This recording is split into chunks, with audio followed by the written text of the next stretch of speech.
For several months now, Russia has been witnessing an unprecedented wave of arrests of officials who have been robbing the country for years.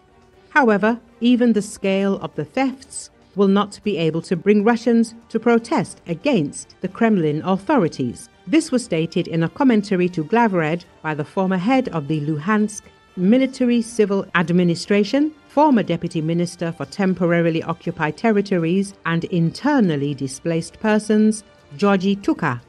Tuka noted that over the past 3 months, Russia has seen an unprecedented wave of arrests, ranging from Shoigu's deputies, who have already received 13 years in prison, and representatives of Zolotov's structure to the heads of the Rostec state corporation. According to him, the Kremlin has finally realized that Putin will not be able to defeat even Ukraine in the conditions of large-scale corruption. This is why he began to punish his effective managers, who had been plundering the state for years. At the same time, Tuka expressed skepticism about the narratives about a possible uprising of the great Russian people that the so-called good Russians have been promoting for years. In his opinion, this is nothing more than fiction. And even if the last argument of kings is used, that is, the price of vodka increases 100-fold, Russians will not come out to protest and will simply distill home brew. And changes in the financial and economic situation will not particularly outrage this public because it has been living for years without sewage and running water. Therefore, a scenario that envisages a protest by Russians is impossible, he concluded. Recall that public discontent with the actions of the authorities is growing in Russia. But people are afraid to openly protest because of harsh repressions. The scale of persecution is reminiscent of Stalin's times. This was stated by Russian economist Vladimir Milov, noting that citizens are intimidated by long prison terms. Political and economic expert Taras Zagorodny noted that in the Russian Federation there is a different attitude towards people who participate in the war for money, which is why previous protests by soldiers' mothers and isolated anti-war initiatives have come to naught. At the same time, the Foreign Intelligence Service of Ukraine reports that in some regions of Russia there is a growing discontent among workers at enterprises who are beginning to go on strike.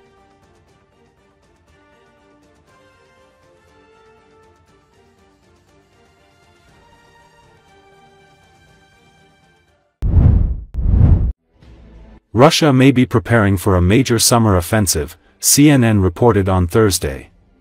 Russia could soon launch a large-scale summer offensive, possibly within the next few days or weeks, with the use of 160,000 troops that are being amassed near the front line, CNN quoted Ukrainian officials as saying. The report pointed to the fact that recently Russian forces have been making simultaneous advances in several key areas, including Pokrovsk, Kostiantynivka, and Kupiansk, adding that if successful, the offensive could threaten 3 major Ukrainian defensive positions in the east.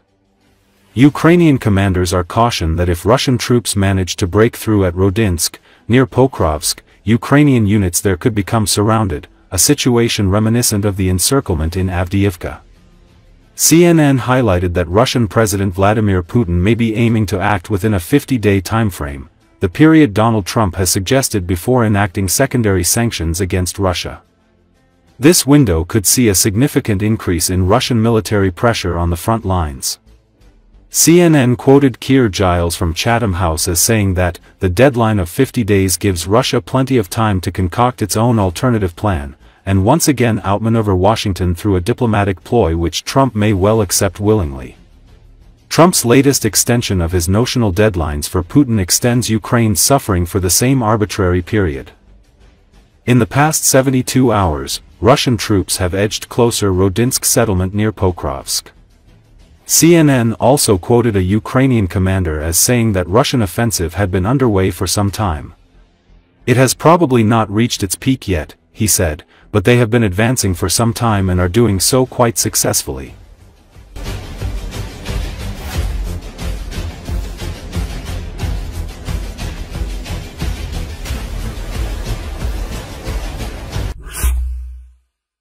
Amid the ongoing Russian invasion, the new Ursula sabotage-ready river drone can either strike with explosives or deploy an FPV drone mid-mission, giving Ukrainian forces new options for river-based operations.